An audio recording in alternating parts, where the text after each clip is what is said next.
It's all about global citizenship. It's about getting everybody together. This week, my guest is my very good friend, I'm pleased to say, and colleague, I'm also pleased to say, Nabuti Mwemwenikarawa. And Nabuti is the executive director of the Phoenix Islands Protected Area Trust, which is, to me, the most important title that you have. However, when you refer to people, you always go back to their highest title that they've had in their lives, and they are allowed to be addressed as that. And yours is minister. You were elected member of parliament and were the finance minister for the country of Kiribati, which is the largest atoll nation on the planet. And you're a tremendous political background and leader, and now you're one of the pillars of civil society in Kiribati, and it's so great to have you this week on the show. Thank you very much. It's certainly great to be here too, Greg. Yeah, well, it's good to have you. You always give me a big smile when I'm with you, and you're here visiting me in LA, which is a little unusual. Usually I see you on your home island or islands of Kiribati, and I think our listeners would probably like to know a little bit about the country of Kiribati. It's the largest atoll nation in the world. It straddles the equator, and it starts in the west in the Gilbert Islands, and then it stretches through the center in the Phoenix Islands, and it goes all the way to the Line Islands in the east. Now, it's gigantic. I mean, you go from one end to the country to the other, it's like going from New York to Los Angeles. And the area of ocean that this nation controls is over 3 million square kilometers, which is, it's like 3/4 the size of the continental United States. And there's 120,000 people there. To me, it's the most important, relatively unknown nation on the planet. Yes. What does the ocean mean to people of Kiribati? Well, the ocean is actually everything for us. Because when you're actually living on the land, you look this side, you'll see the sea. You look on the other side, it's the sea. It's the sea around you all the time. So most of our life is about the sea rather than the land. That's right. Yeah. Let's walk our listeners through exactly what the islands are like, because they're atolls. If you walk from one side of the island to the other, how wide is it? How long does it take you? Well, let me describe it this way. Yeah. If you were playing tennis on the island, and you have the lagoon side here and the ocean side at the other end of the tennis court, you risk losing the tennis ball in the sea. I love the sort of geomorphology of atolls. They're generally round. It'll take you quite a while to drive around the island, but it'll take you just minutes to drive from the ocean to the lagoon. So there's generally a lagoon in the middle, then there's a strip of land surrounding the lagoon. And your nation, your history, your culture, your people have been there for thousands of years, right? Do you have any idea how long the ancestry goes back on these islands? Well, when we trace our lineage and we go back to as far as somebody not human, so we go back to the original creator. So that's how I far want to hear we more go, about that. I want to hear more about that. So we don't know. How many, several thousand years, perhaps? Yeah. When we lose memory of how we came about. So, that's wonderful having those kind of roots. It's I think, the term is indigenous culture. That's right. And I'm a bit envious of it because I come from a transplanted culture, but yours is truly of that place, of that area for many thousands of years. I actually think the anthropological evidence goes back some 10 or 15,000 years. It's interesting what you said, that it goes back to the you said human phase. And I'm wondering, are there like gods about the ocean or spirits about the ocean? I mean, what's the cultural belief system in Kiribati? If you could just tell me a little bit about that. Okay, let me take you to the typical village. Yeah. And still... That's great. Give me a village tour. Typical village. Yeah. And we have this meeting place, a very important meeting place, which is called the maneaba. Okay. It's like a meeting hall with no wall. And that maneaba, on the western side, will be the position for the visitors. And we call that side the sharks section of the maneaba. And on the eastern side, which is on the land side of the maneaba, is the tapake. Okay. Tapake is like the guy who lives on land. So we were always a shark, and we're also somebody from the land. Okay. So that's what it is like. Yeah.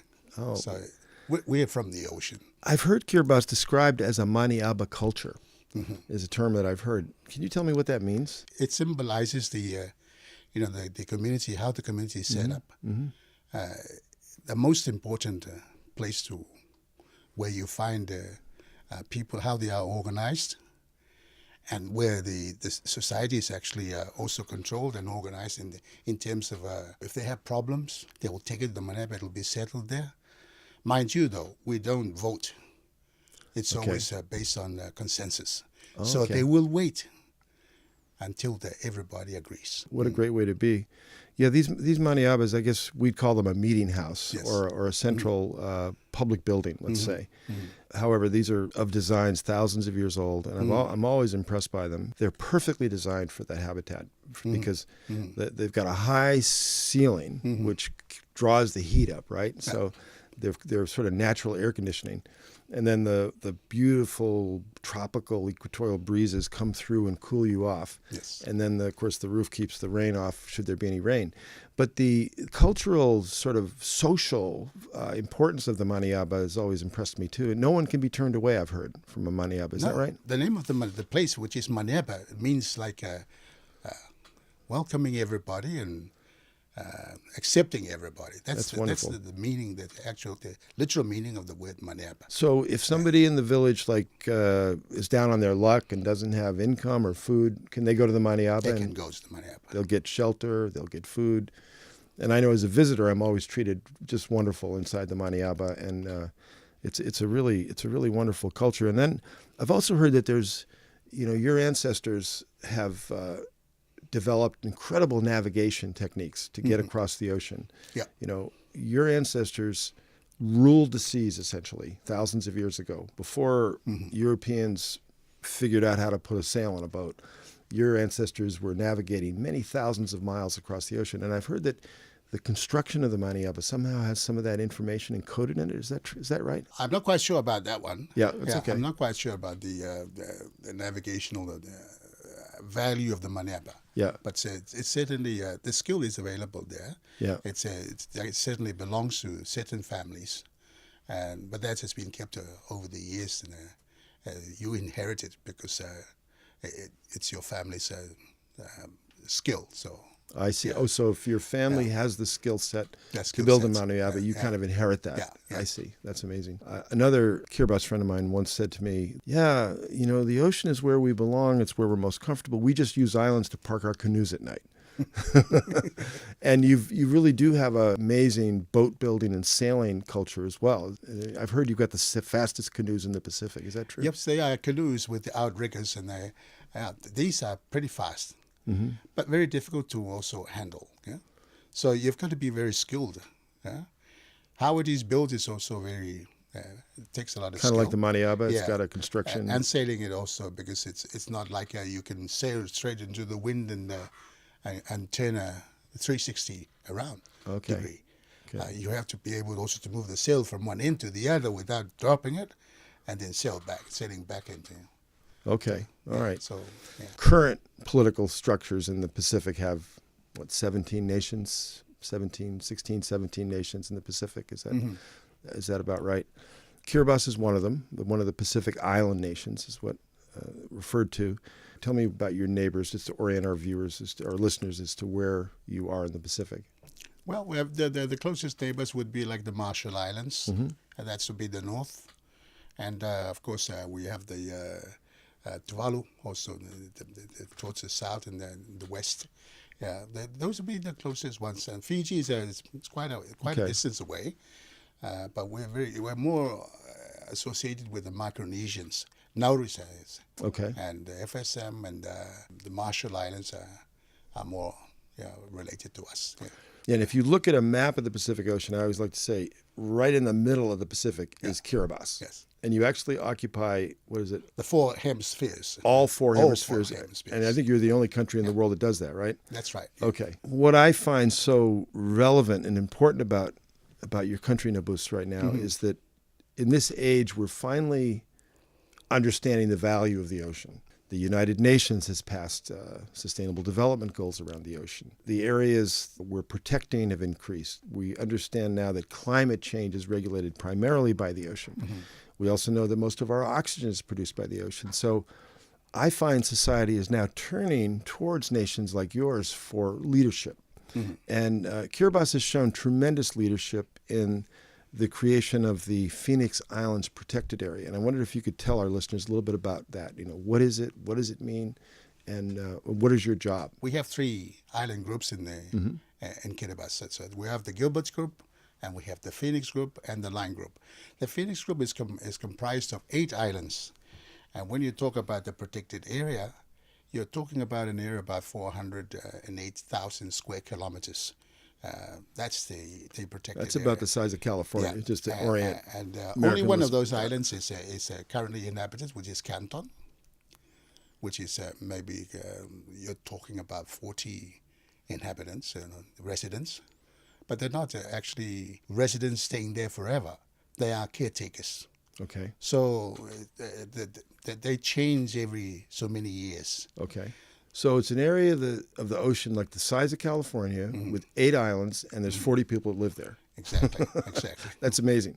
Now, I have to also, full disclosure, you and I have worked on this together, and I know the islands quite well, and you and I were just there on an expedition. And what do the Phoenix Islands provide the world in terms of values from your point of view? Let us start with what actually happened in the beginning.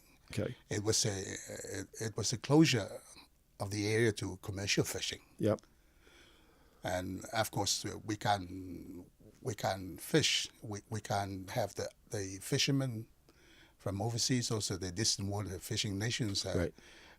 They can't take the tuna, and tuna is that's where our money is. It's where most of your economy comes from. Yeah, it's you're talking about finance for the whole government budget of about almost 90%. Yeah, of the budget. And from being the finance minister, that's a tremendous sacrifice. Is to, or let's call it a risk, to most of your revenue to run the government, to pay for health care, education, all that comes from selling access to tuna to foreign nations. And Kiribati shut down an area the size of California from foreign fishing. Now, that's just an extraordinary thing, really. I can't think of another nation in the world that would dive into its most profitable activity and restrict it. So why did Kiribati do this? And what are the benefits to the nation, and what are the benefits to the world? Well, it was quite, we had some mixed understandings in the first place, but it was something that we had to offer. It was our gifts to humankind, but not most people understood at the time.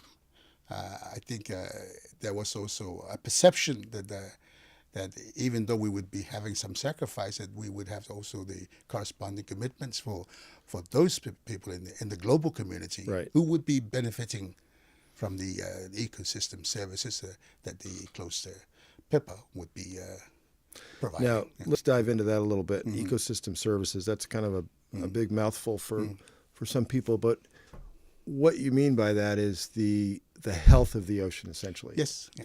And we talked earlier that the oceans provide all these things to the world, and the world has gotten a lot smaller, and I like to call the oceans the life support system of the planet. And we've been treating them pretty badly, by and large, globally. And here Kiribati has taken a very big chunk of the oceans and said that we're going to look after it, we're going to protect it, and you've made it, you said, a gift to humanity. Now, that's a wonderful way to look at things. And it's too bad more of the world doesn't do that, because, a lot of areas in the ocean that are protected nowadays are not necessarily areas where a lot was going on. You'll find places that have been protected because no one cared about them anyway, to begin with, let's be honest. But Kiribati took an area that was heavily fished and said, well, we're gonna take a break here. We're going to give the ocean a rest. And to me, that's just a morally, ethically wonderful thing to have done. And I thank you, and I thank the country for doing that. And as I said earlier, I feel honored for the parts that I've been able to play in that narrative. But Nabus, you've been the executive director of the PIPA Trust for how many years now? It's 3 years now. 3 years now. And you've been doing a fantastic job. I'm on the board. I'm one of the trustees, so we have that relationship. The PIPA Trust is a nonprofit organization whose sole purpose is to support the Phoenix Islands Protected Area, which is obviously owned by the people of Kiribati and operated by the government. And one of the things that the trust has been doing under your leadership has been something called Bring PIPA Home. And I wonder if you could tell us about that initiative and why we do it and what it does, and because it's very important what we're up to there, what you're leading that initiative. Yes, well, Greg, I came in at a time when the government changed. Yeah, right. So there was a high risk that the new government would reopen the PIPA, because there wasn't a full understanding on the other side of the parliament, especially in the opposition. I was in the opposition also. Okay. And there was a bit of disappointment with the expectations that we would be getting something when out of closing the PIPA. Yeah. But it hasn't happened as was expected. Sure. These were real perceptions at the time. Yep. So it's very interesting because when I came in, that was a big challenge. And I think, Greg, you would remember, because that's when the first day I started, and we had this board meeting and workshop, and you had to go because you were summoned by the cabinet to explain. I do remember, a little bit about that. So that was the experience. So yeah, the government was. We really had to make sure the government was on board. Yes, especially the new government. Yes. So that was a major challenge. So that's one of the reasons why we needed to bring PIPA home. And it starts with the leadership. Of course, that's...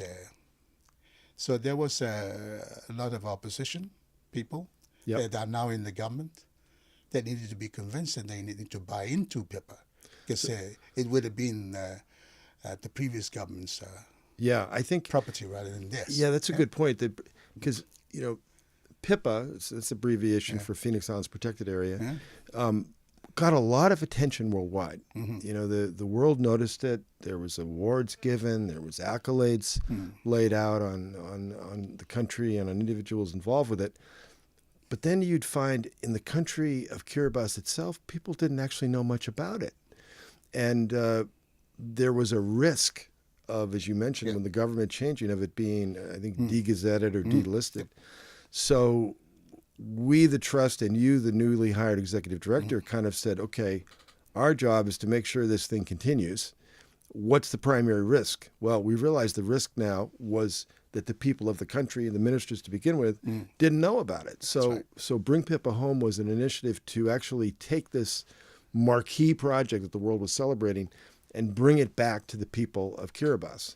And Nabus, as I've told you before, this is kind of one of the holy grails of conservation, is to find out ways that you can sustain and move initiatives into the future with minimal risk. That's right. Because a lot of times you'll have an ambitious, wonderful conservation initiative that is executed by the signature of a leader, and then the next leader comes along and says, I'm not so crazy about that, and he changes it.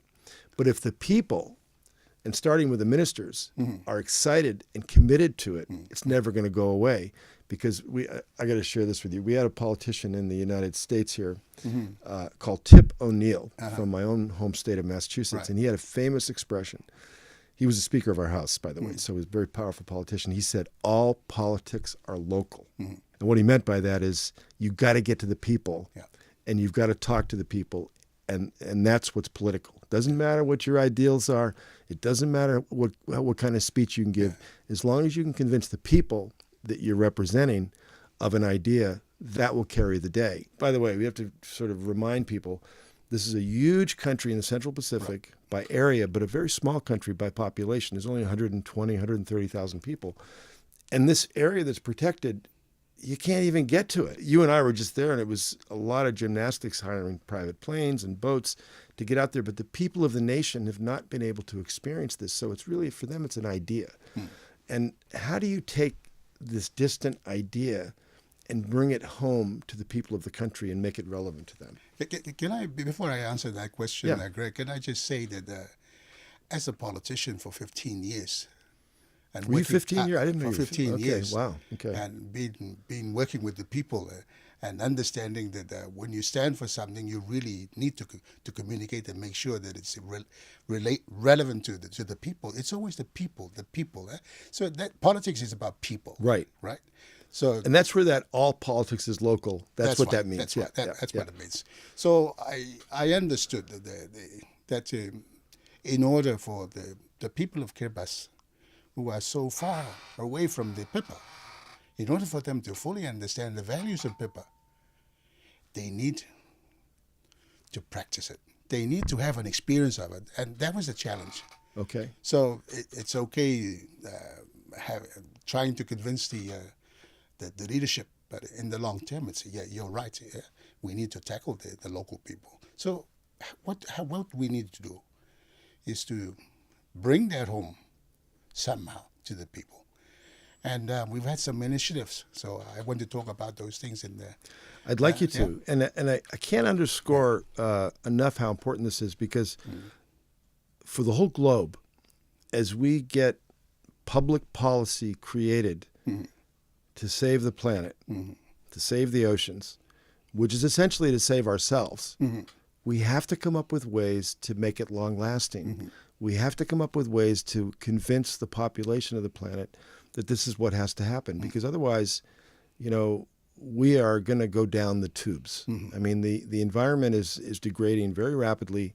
The ocean's health is on a steep decline. So the methodology here, it's not just an academic exercise, Nabus. Yep. This is something that Kiribati, you and the PIPA Trust has pioneered that's really important to understand. So what have you done? You're going to walk through some of the initiatives. Tell me what you've done to take this abstract idea and make it relevant to the people of the nation. In 2006, around August in 2006, we launched the PIPA Trust Scholarship. Okay. Of course, the objective was to provide the capacity, develop the capacity, local capacity. And I think the dream is to maybe eventually we will have over the 10-year period, we would have our own local scientists that would be able to help us manage PIPA in terms of this the development of the science of PIPA. It was also a good gesture to the government that we were bringing some tangible benefit to the country by, for the first time, PIPA Trust is supporting. So an educational program. Educational so program. So the first thing that people saw was, okay, we've made this, let's call it was a sacrifice. We've made this gift to the world, which is this gigantic area that we're protecting.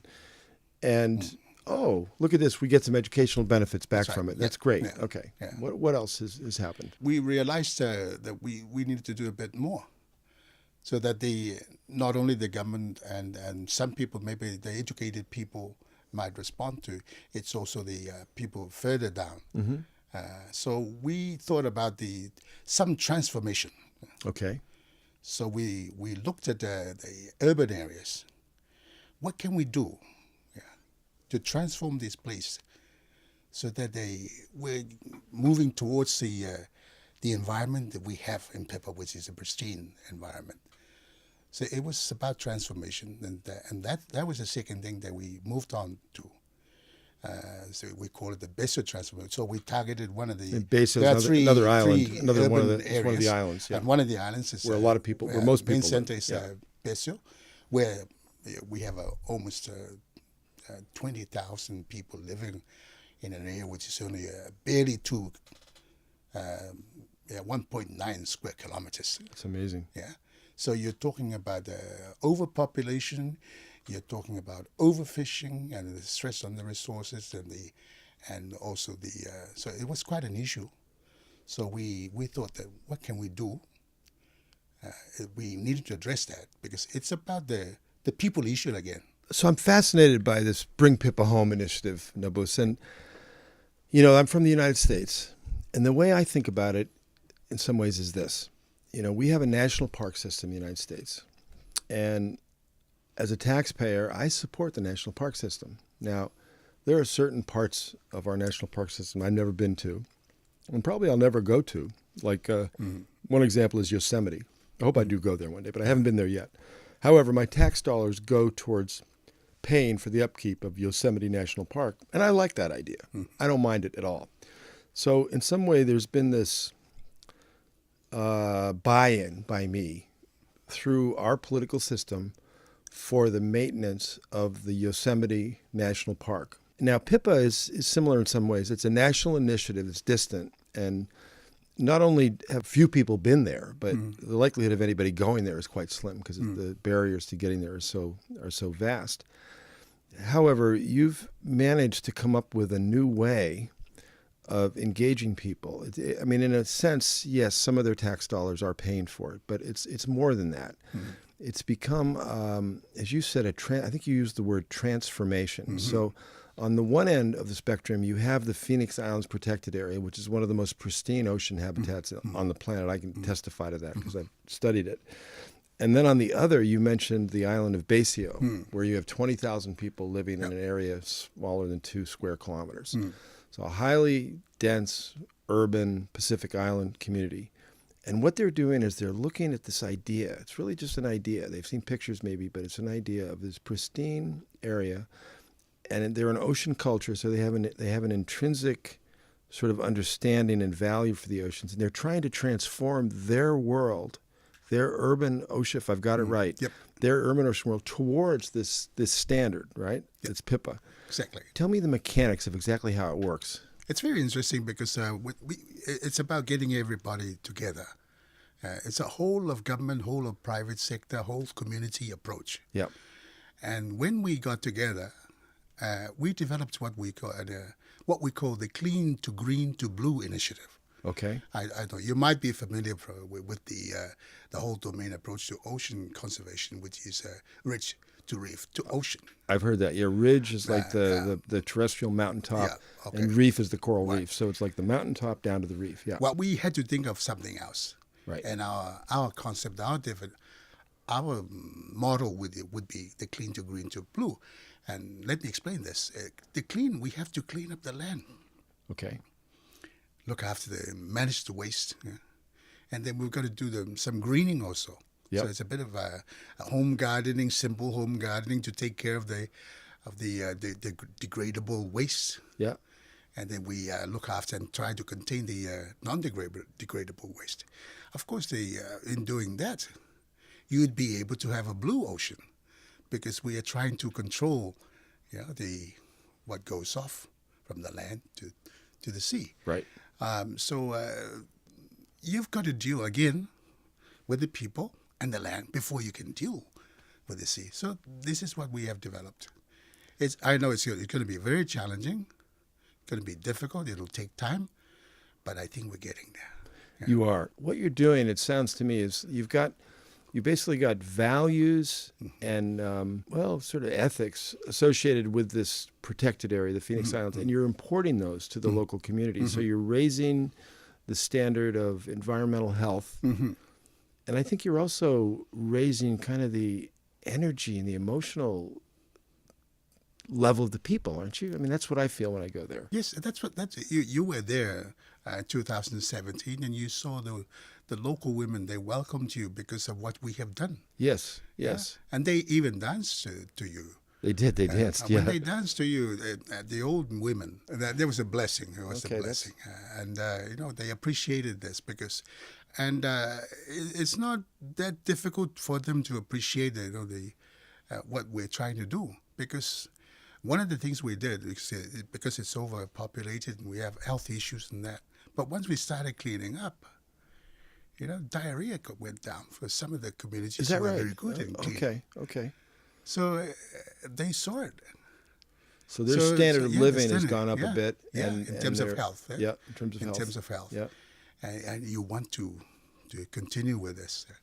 But it's a lot of waste, though. We have to manage, especially the solid waste. You've got the shipwreck. You've got the scrap metal to look after and all that.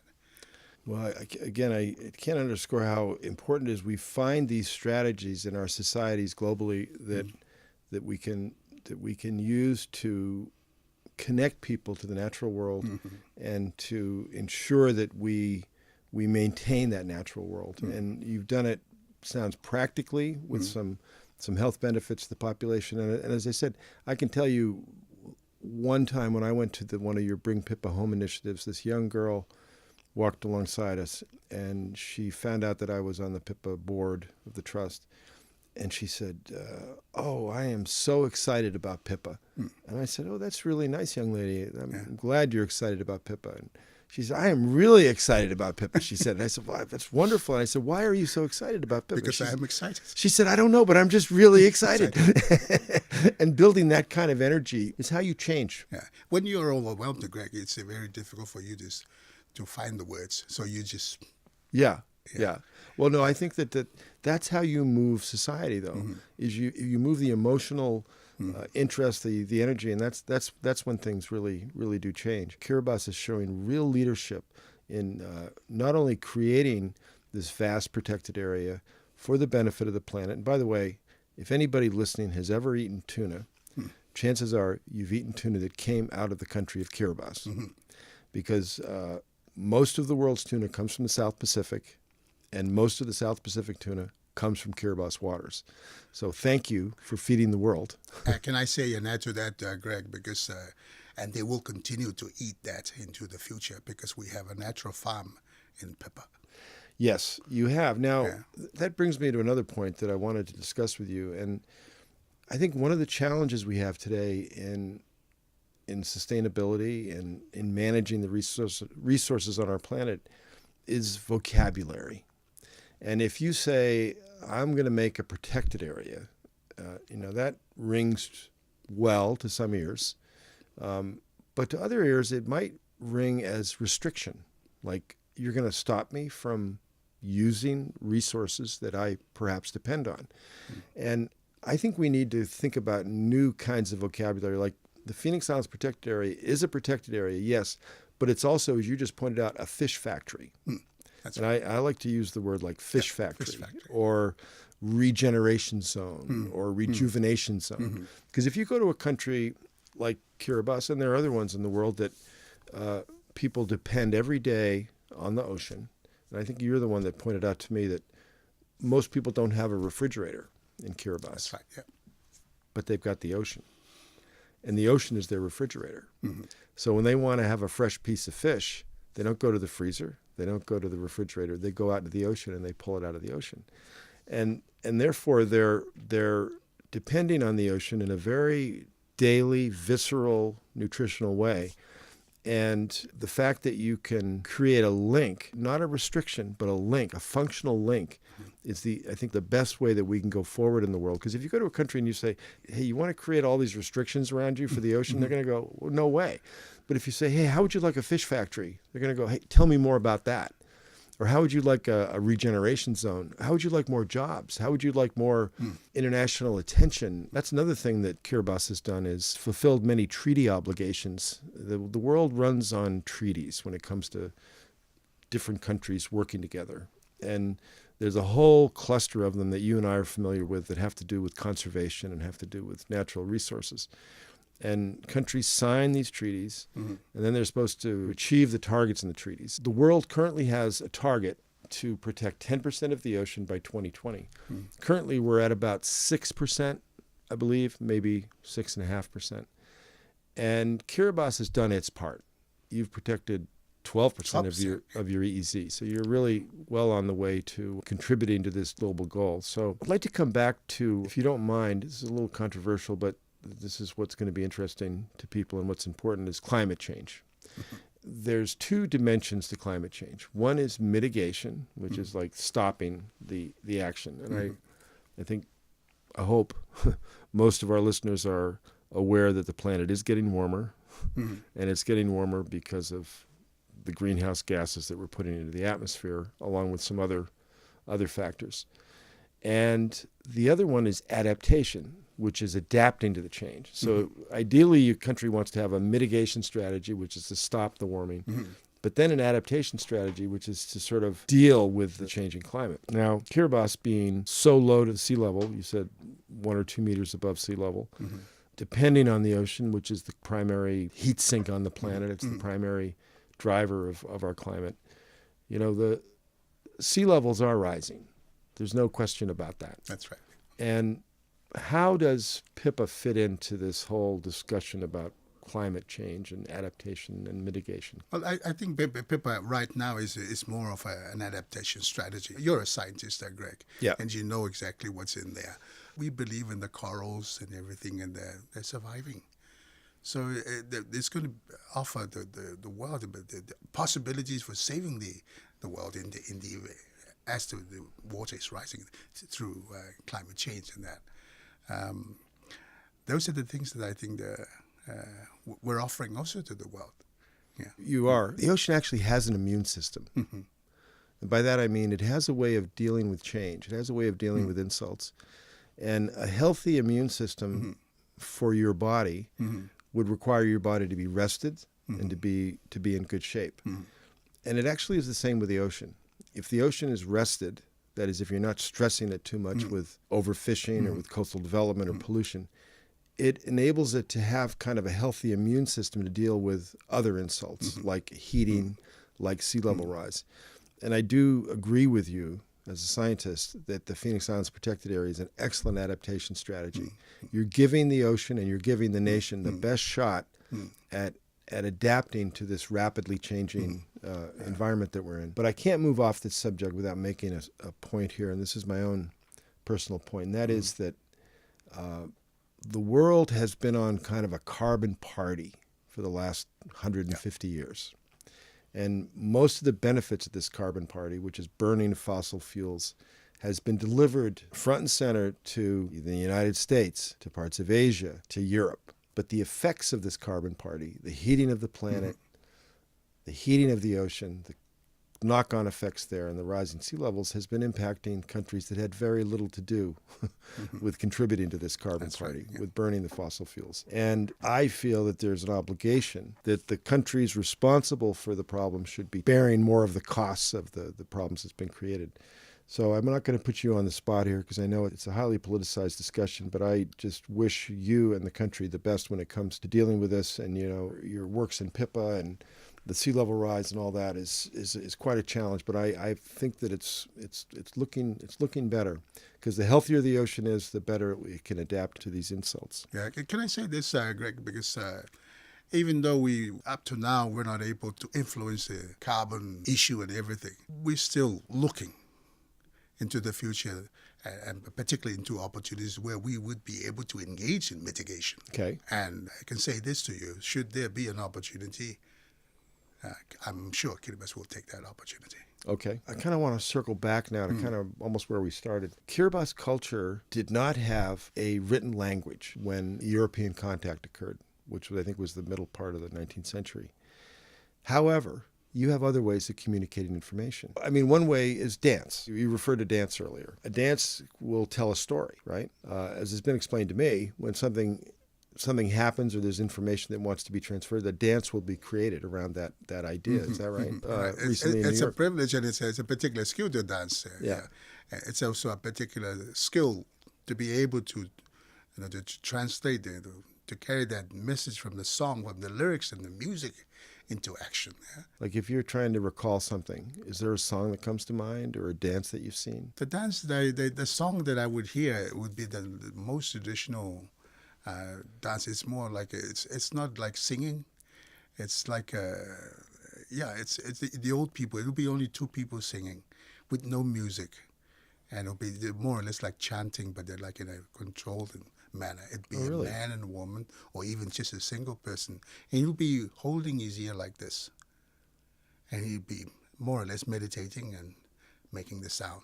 Most of the words we don't understand also these days, but you can, when they tell you what it means, it's the stories of the ocean, the stories of families, and stories of problems and our culture and everything.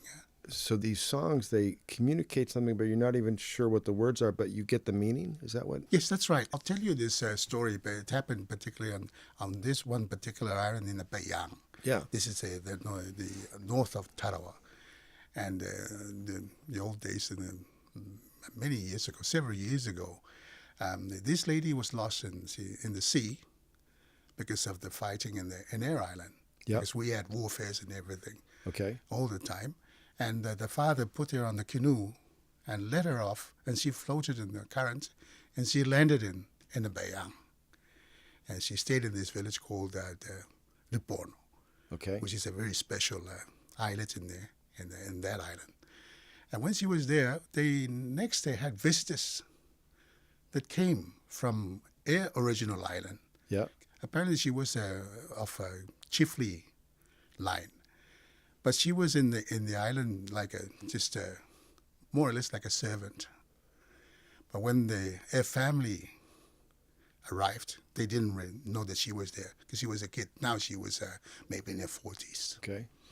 So they had this, again, we go back to the maneaba. Yes. The visitors were welcomed into the village, and there was communication and exchange between the visitors and the local people. And as soon as the visitors had their speeches and that, she responded from behind because there was nothing in the village.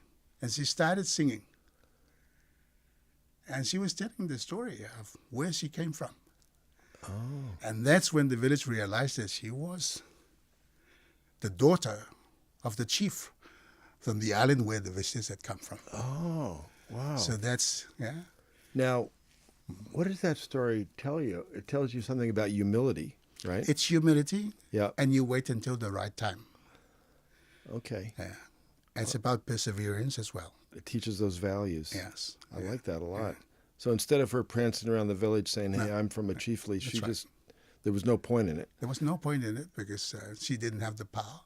That's what I'm talking about, is stories like that have a way of communicating, I think, to young people and to continue the transmission of knowledge and ideas and things that are really important. Mm-hmm. Another note, I'll recall the time that you and I were in North Tarawa, and I noticed all the mounds that had been, and it was different. It was like people had been digging all over the place. And tell me that story. That's a good story. Digging of the... Looking for the crab? No, for the mouse. For the mouse. This was the princess that came from apparently from Samoa. Right, right. But she didn't come. She was taken by the village people. They had to go to Samoa to get the lady to marry the king of the village. War, right, that happened between Samoa? They have a lot of expeditions. But each expedition they failed because they got killed by the Samoans until they got the best team. They sent the best team, and apparently they were successful. They went through all the tests and everything, and they were able to bring back the... So they captured the princess. Captured the princess. Okay, what happened next? And when she arrived, yes, the king wasn't allowed to see the woman, of course, because it was forbidden, of course. Right. Because he had to give her a few days, and then he can touch her, he can see her. So he can see her, he can look at her, but he can't touch her. Right. So she would be going to this lake in Buariki, and she would be having bathed in there. And the guy would be peeping, of course, and he wants to jump for the lady, but he couldn't until he couldn't hold on. So he just jumped. Yeah. But as soon as he jumped to the lady, she turned into a mouse. And of course, when you're a mouse, you're very small. Right. And she was a white mouse, right? So when they chased her among the bush and everything, and then they had to dig also the holes. Trying to find her. And as a result, of course, you've been to yeah, those holes are really the result of people looking for her. Oh, that's our story. That's the story. Yeah. That's your story. I wasn't there. And you're sticking to it. I'm sticking to it. You know, Nabuti, I used to think indigenous knowledge was really important. I've never doubted that. But I always thought it was kind of quaint and like it belonged in a museum. But I've since learned that it's not quaint. It's actually important, and that we have a lot to learn from it. A couple of stories you've told here, they transmit principles and knowledge that are really important. And I want to touch on something else about your culture. It's technically, in anthropological terms, it's called a renunciative society. And I didn't know that until I talked to an anthropology friend of mine, and I said, what's that mean? And he said, oh, it's really simple, Greg. It means that people in the culture of Kiribati and many Pacific Island countries, they renounce their belongings to the community, to the betterment of the community. And I said, oh, you mean they give stuff away? And he said, no, it's not giving stuff away. You never owned it to begin with. And I said, okay, tell me more. And he said, well, it's a way to balance the resources. It means you're never going to go take too much fish out of the ocean because you're not going to amass a big fortune. There's no point. But you will take enough to give it away to those people that need it. And I realized, boy, what a fantastic principle, because it encourages sustainability. It encourages, sort of social equity within the community. And wouldn't it be something if we had UN treaties that had renunciative principles built into them? I think that'd be a great idea. That'd be a great idea. It's all about global citizenship, and we were. It's always been ours. That's how we Exactly. felt. Yeah. Exactly. And you'd see it more into the north as you go to the northern part of Kiribati, where some of the islands they go to extremes. Like you'd be cooking your food, and you cook your food in the big pot. Yeah. You'd be cooking maybe tuna, so you're boiling it, and the people in your neighbors, all your neighbors, they can come. It's okay for them. They can come and take the juice. You can eat the flesh, but they'll also really? get So something from you. so they have the right to come and have the juice. Well, it's okay. It's okay. It's not like you force yourself. Right. But it's like it's acceptable. Yeah, it's acceptable. Please, yeah. you come. There's plenty of food. So when I cook, I don't just cook for myself. Yeah. I also cook for my community as well. Yeah. Of course, I'll have the best. Yeah. But they can also share. When they catch fish, then I can also help myself to the food. That's what I'm talking about. If we had principles like that built into international relationships, instead of countries that don't need it amassing food, amassing metals, amassing oil, amassing whatever the product is, I'm not talking about global communism or anything, I'm just talking about getting it right. Because things are not right the way the world currently operates. We need to figure this out. And the other part about indigenous knowledge, and I would call it indigenous science, is the understanding that you and your ancestors have gotten about the ocean from living alongside it these many thousands of years. I'm a scientist. I'm a modern, Western scientist, let's say. But I've gone to the village in Bariki, in North Tarawa, and, I've learned from the people there some things about goatfish I never knew. Because who better to learn about animals than the people that have been living with them, side by side. I'm going to put you on the spot here. Are there any natural history tidbits you could share with me about Kiribati knowledge, whether it's from marine mammals, dolphins, or fish, or crabs? Or is there anything in your growing Let's up? talk about a shark. Shark. The shark. Right, let's talk about a shark. A shark we treat it as a human being also. Oh. Even though we eat it sometimes. Okay. It's we don't eat it all the time, but when we do need it for when it's needed, then we go fishing. The way we catch it is also with respect, because you're calling him or her. And when you kill it, there's also a particular way of killing it. You can't kill it with a metal, any metallic stuff. It's got to be a club, wooden club. Wow. So and it's also you've also got to hit it, particularly in the area where she or he likes to be hit.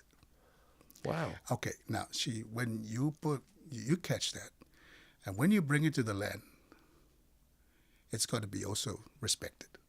So it'll be taken. There'll be a mat laid, and he'll be laid or she be laid, facing the east, like a dead man or dead woman. You can't do the guttering first until you've given. And this is just sharks. This is shark. Do you have any idea why sharks are treated differently than grouper? Because in our legend, there were two men who once lived in Buariki. Okay. Yeah, and there was one of them was the person that eventually became a shark. Yeah. Okay. He went away because they were trying to outwit each other during competing for when they go fishing. So there's the shark was the shark man was the tricky guy. Whenever the other guy went fishing, he would go into the water and snap the bait so that the guy doesn't catch fish. Oh, so this story is about, so you don't want to risk the possibility of killing this guy. No. Or somebody else that maybe turned into a shark. The story was that there were two men. Yeah. But one of them used to turn himself into a shark to play tricks on the other guy once he goes fishing. Okay. So that he comes back, doesn't catch any fish. All right. So one day the other guy realized, it must be this guy. So he prepared next time we went fishing. Okay. So he caught him and he hit him. We didn't kill him, but when he came back, and the guy never said anything, and he didn't come out of the house because apparently he had a lump on his forehead. Oh, from when he was, because he was hit when he was a shark. Yeah. Wow, that's fascinating. And that's when they departed. The shark couldn't stay because he knew that eventually he'd be killed. So he went into the ocean. Okay. And stayed there. So, but eventually there was an intermarriage. Okay. Between the descendants of the guy who stayed on the land and the shark. Okay. All right. So that's so cool. Yeah. I heard also from a Kiribati friend once that there's a belief that every person has a corresponding animal in the ocean that looks like that'd them. be the dolphin. The dolphin. The dolphin. That'll be the dolphin. Yes. All right. Yeah. So there's a dolphin swimming around out there that looks like you, kind of. Yeah. This is what happens. They sometimes they have also particular seasons or special times in the year. This would be in particularly in the northern part of Kiribati, where the Minister of Environment also is from. Alexander. Yeah. There'll be a family. There'll be somebody with a skill, and is able to call the dolphins I've heard onto about land. this. Yeah. Or maybe a major function. And he would go to sleep, and they'll put all the mats on top of him, and he'd be going. Apparently, he would be going and leading the school of dolphins onto the land, and the people will go and meet them and greet them, and you'd be looking for somebody the dolphin that's your match, that looks like you. So like your dolphin, and you're his man or his woman, and you'll take that onto the land. To me, Nabus, that says we are connected to the ocean. That's right. Yeah. Which we are. Mm-hmm. The humanity is connected to the ocean. We depend upon the ocean. Now, there's a story that reinforces that idea within the minds of young people that hear it, within the minds of adults that hear it. And that's the importance to me of that story is that the ocean's important. We're connected to it. We have to take care of it. Yeah. And that gets back to this idea that we need to start to illustrate and emphasize and import this kind of knowledge into global affairs more. There's just to throw out another example. This isn't a Kiribati example, but it's an American Indian example, which is the Iroquois Nation has a constitution that they developed prior to any contact with Europeans. And within that, they have something called a 7-generational rule, which any decision the elders in the tribe make has to be good for 7 generations to come. And what a great idea that is, huh? I mean, for example, if a logging company came in and said, hey, we want to cut down all your trees, and you're going to get a big fat check this year, but you're not going to have trees for another 100 years, the tribal leaders would not allow that because it would be good for them, but it's not going to be good for their children or their grandchildren or go 7 generations into the future. Imagine if we had those kind of principles built into our political system instead of short-term, 3-year or 1-term kind of time frames. No, but it'd certainly be interesting to see what might happen. I mean, it's something we continue to hope for. Now, Bus, I want to thank you so much for your time and for all that you've shared with me and our listeners. Is there anything else that you want to talk about? And by the way, this won't be your last time. I'm going to have you on the show every time you're in town. But is there anything else that you wanted to mention now? Or I just wanted to go back to the Bring PIPA Home initiative, and one of the things that we also done is creating the mini PIPAs throughout the Kiribati. Yeah. Yes, and we've done that. So we've got a few islands that's setting up there. And some of the islands is the closure of the whole fishing in the reef, and that it's just the targeting particular areas where they can have it like for spawning grounds, so that they can have more fish to eat. Fish factories. The fish factories, small mini PIPA factories. You're right. So that there's been the creation of small fish factories. Yes. Which are they called PIPA? They will have their different names. Yeah. But it's part of. But the PIPA will be engaged and partnering also with the government. Okay. That is, in some areas it will be like the Ministry of Fisheries initiative, like the community-based fisheries management. Yeah. But of course, PIPA will be there too. Okay. and then supporting that activity. One of the things that comes to mind also is learning from the PIPA model in terms of the sustainable financing mechanism. Yeah. That's one of the areas where we could look at in terms of sustaining what we're trying to do in bringing PIPA home. So what do we do for the urban areas? Should we have also a funding mechanism that is sustainable into the future? And likewise also in the Outer Islands where... In other words, conservation, sustainable development, I like to use the word regenerative development. It's complicated. Yeah.